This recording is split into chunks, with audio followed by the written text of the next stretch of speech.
आपण मॅथ्स 1 मधील first chapter linear equations in two variables and quadratic equations हे दोन चॅप्टर्स बघितलेले आहेत आणि आता तिसऱ्या चॅप्टरला अरिथमॅटिक प्रोग्रेशनला सुरुवात केलेली आहे. या सर्व झालेल्या घटकांच्या लिंक डिस्क्रिप्शन मध्ये दिलेल्या आहेत. आज आपण the sum of the first n terms of an AP या नवीन घटकाला सुरुवात करत आहोत. बघा, आपल्याला अरिथमॅटिक प्रोग्रेशन चा अर्थ आपण फर्स्ट व्हिडिओ मध्येच बघितला की ज्या सिक्वेन्स मध्ये difference between the two consecutive terms is constant, that type of sequence is known as arithmetic progression.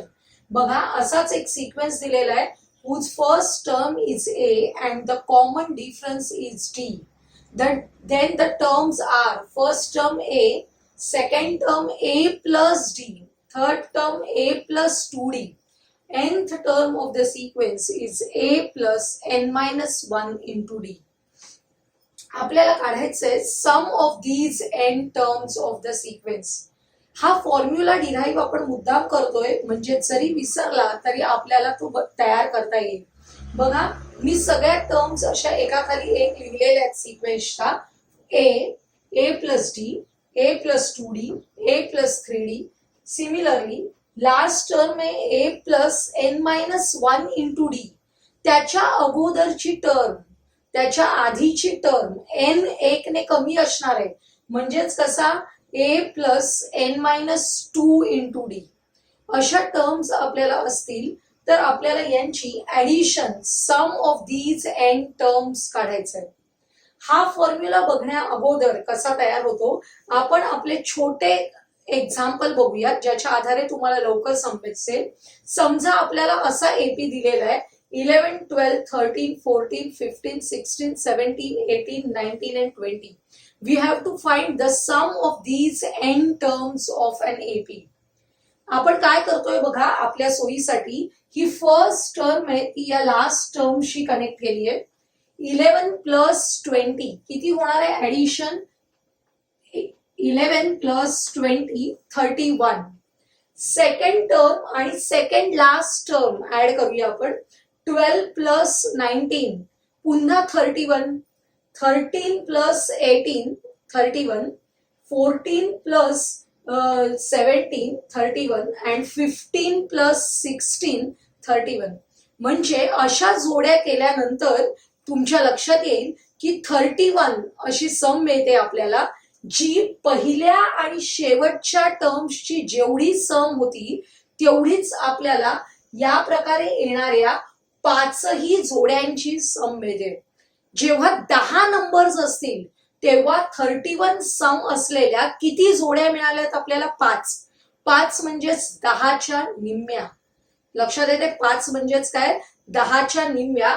आपल्याला एक छोटा फॉर्म्युला मिळतोय बघा, Sn इज इक्वल टू 10च्या निम्म्या म्हणजेच number of terms divided by 2, n upon 2, and the first term plus last term T1 plus Tn.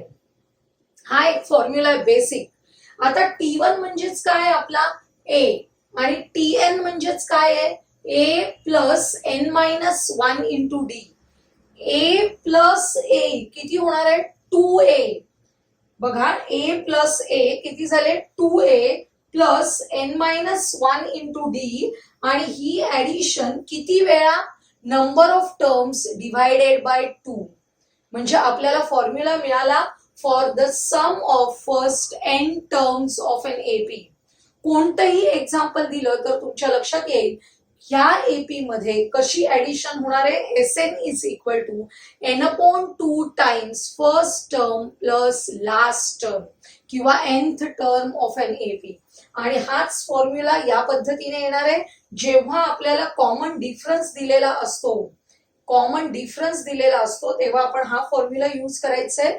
Sn is equal to n upon 2 into bracket 2a plus n minus 1 into d. आपण एक example बघूया. Find the sum of all even numbers between 1 to 350. Between या शब्दाला खूप महत्व आहे. Between म्हणजे 1 and 350 यांच्या मधले याचा अर्थ 1 ला पण एक्सक्लूड करायचंय आणि 350 ला पण एक्सक्लूड करायचंय. त्या दोघांना पण काढून टाकायचंय आणि मधले घ्यायचे. असे काय हवेत आपल्याला? All even numbers. All even numbers between 1 to 350. Even numbers म्हणजे काय तुम्हाला माहितीये? The numbers which are multiples of 2 किंवा आपण म्हणतो the numbers which are completely divisible by 2 are called as even numbers. मग बघा, the even numbers between 1 to 350 are 2, 4, 6, 8. आता लास्ट नंबर बरेच जण चुकून 350 घेतात, पण बिटवीन शब्द असेल तेव्हा आपण 350 ला घ्यायचं नाहीये. आपण कुठे थांबायचंय? 348 पर्यंतच नंबर्स आपल्याला घ्यायचे. आणि आता आपल्याला असा एपी लिहिल्यानंतर the first term of an AP a is equal to t1 is equal to 2 and the common difference d t2 minus t1 4 minus 2 is equal to 2 and the nth term is equal to 348. आपल्याला काय काढायचंय? The sum of all the terms. पण all the terms म्हणजे किती terms आहेत ते आपल्याला माहिती नाहीये. म्हणजेच आपल्याला एन ची व्हॅल्यू काढायची आहे, नंबर ऑफ टर्म्स काढायचे आहेत आणि नंतर एस एन म्हणजे sum of the N terms of an AP काढायचंय. एन काढण्यासाठी आपण nth टर्म ऑफ एन एपीचा फॉर्म्युला वापरायचा आहे, जो आपण लास्ट व्हिडिओ मध्ये बघितलेला आहे. तुम्ही पाहू शकता, या व्हिडिओची लिंक डिस्क्रिप्शन मध्ये आहे. nth term of an AP काढण्यासाठीचा फॉर्म्युला आहे tn is equal to a plus n minus 1 into d.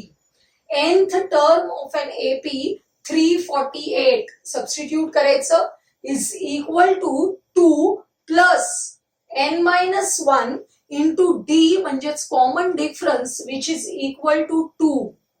आपण सिम्प्लिफाय करूया. 2 तसेच राहिले, 2 ने मल्टिप्लाय केलं, 2 into n 2n, 2 into minus 1 minus 2 plus 2 minus 2 cancel झाले. 2n is equal to 348.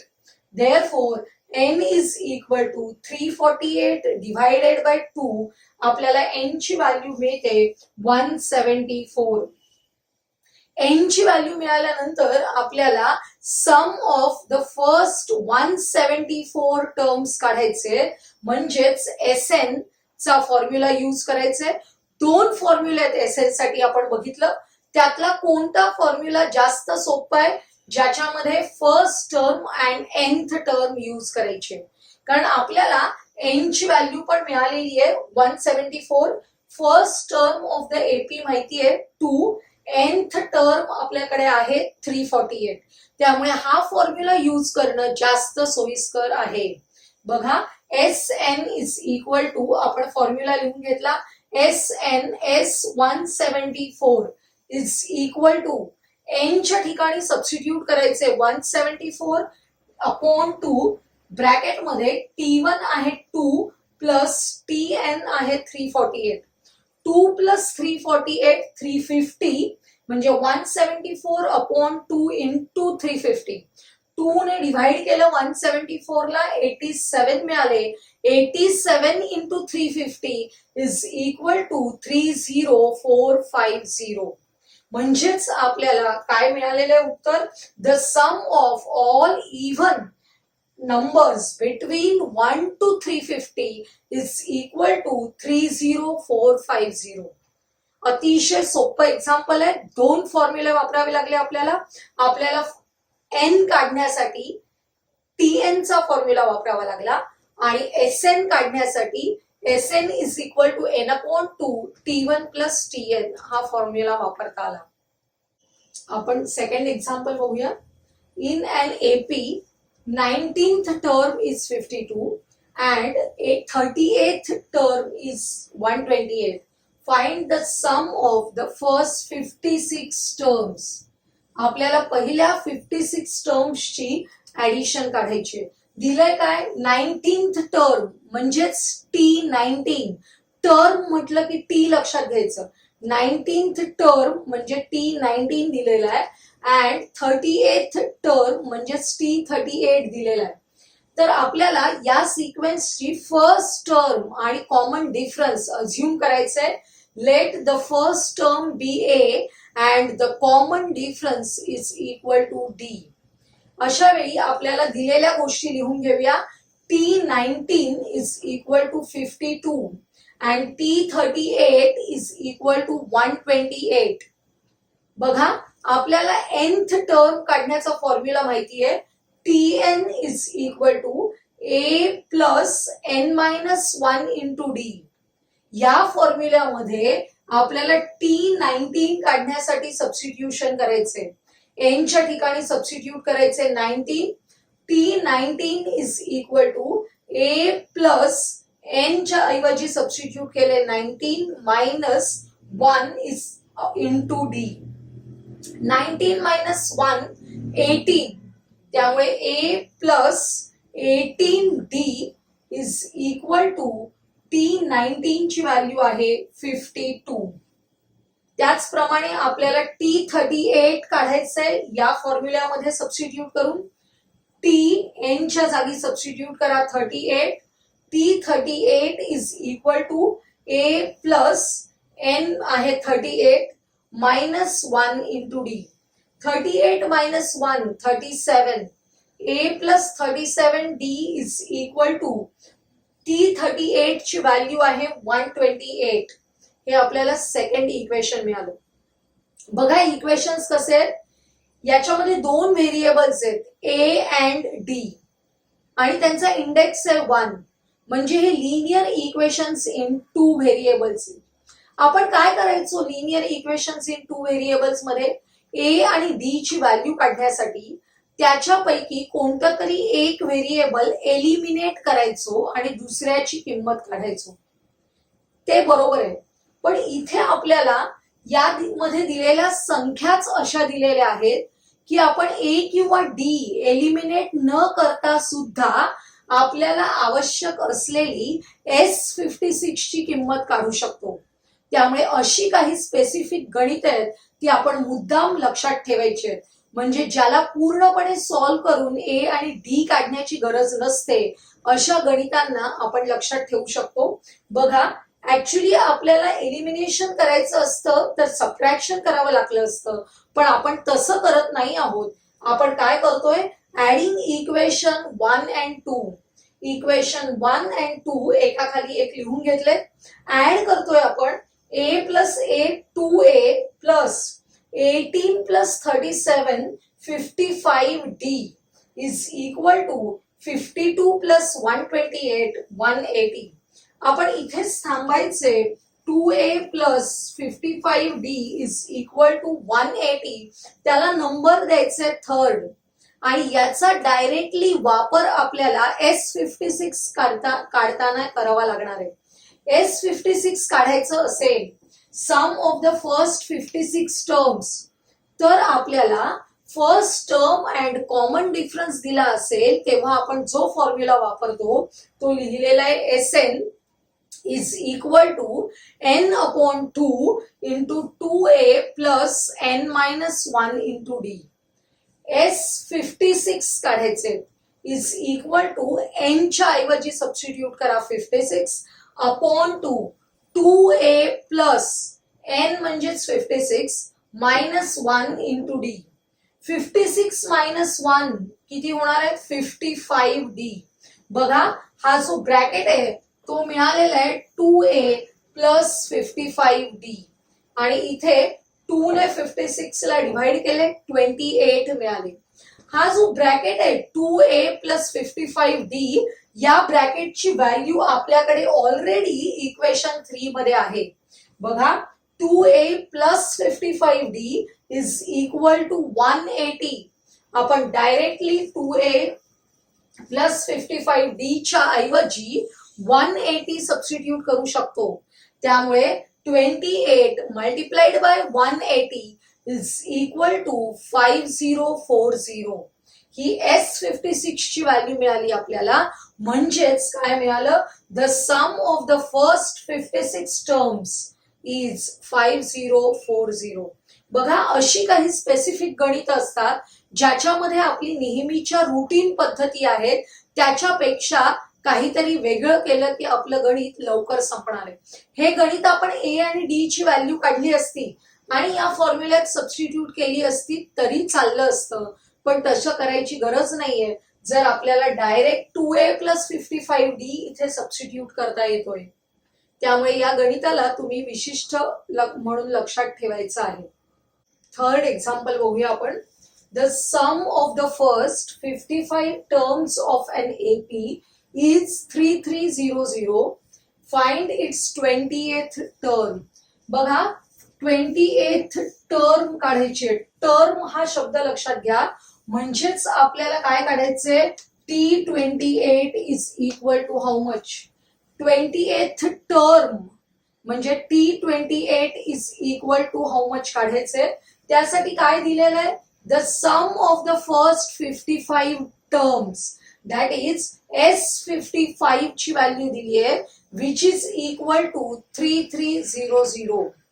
आपल्याला जर T28 काढायचं असेल तर आपल्याला TN चा फॉर्म्युला यूज करायचा आहे, पण त्याच्या अगोदर ही SN ची व्हॅल्यू दिलेली आहे त्याच्यावरून आपल्याला काही मिळतंय का ते आपल्याला बघायचंय. काय मिळवू शकतो ज्याचा आपल्याला T28 काढण्यासाठी वापर होईल. बघा, late the first term of AP be A and the common difference D. Then SN चा formula SN is equal to n/2 into 2A plus n-1 into D. आपण n ची व्हॅल्यू किती आहे, 55. S55 is equal to, इथे n च्या जागी 55 substitute करा, 55 divided by 2 into 2a plus n च्या जागी 55 -1 इंटू d. हा जो 55/2 आहे तो मी अपोजिट साइडला घेऊन गेले. बघा, त्यामुळे तो हा 2 न्यूमरेटर मध्ये जाईल, 55 डिनॉमिनेटर मध्ये येईल. आपण 11 ने भाग लावूया. 11 × 5 = 55, 11 × 3 = 33, हे 2 शून्य राहिले. 5 ने 5 × 1 = 5, 5 × 7 = 30 आणि हा 0.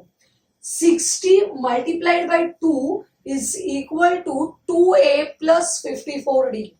हा जो 2a plus 54d आहे त्याच्यामधून आपण 2 कॉमन फॅक्टर काढू शकतो. 2 कॉमन काढला, ब्रॅकेट मध्ये राहतील a प्लस 54 डिवायडेड बाय 2 केल्यावर काय येतात, 27. Therefore 2 into bracket a plus 27d मिळाले आपल्याला. हा जो 2 आहे इथे 60 मल्टिप्लाइड बाय 2, हा 2 आणि हा 2 कॅन्सल होईल. आपल्याला मिळाली a प्लस 27d ची व्हॅल्यू 60. हे जे मिळालेलं आहे ते अतिशय महत्वाचं इक्वेशन आहे. a plus 27d is equal to 60. याला इक्वेशन 1 म्हणूया आपण. आता आपल्याला T28 काढायचंय, त्याच्यासाठी TN चा फॉर्म्युला लिहिला. nth term of an AP is equal to a plus n-1 into d. इथे n च्या ऐवजी सबस्टिट्यूट केले 28.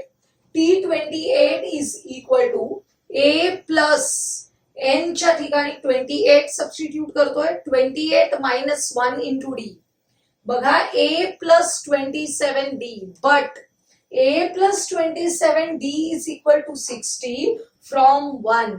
म्हणजेच a प्लस 27d जर 60 असेल तर T28 ची व्हॅल्यू किती मिळाली आपल्याला, 60. म्हणजेच आपल्याला 20th term of an AP is 60 अशी मिळालेली आहे. म्हणजे या गणितात सुद्धा आपण प्रत्यक्षात a आणि d ची किंमत न काढता डायरेक्टली आपल्याला T28 काढता आलेला आहे.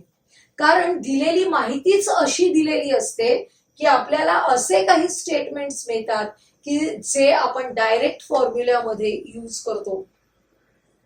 इथे तुमच्या लक्षात आलं असेल, हा व्हिडिओमध्ये आपण sum of n terms of an AP ची 3 वेगवेगळी एक्झाम्पल्स बघितली.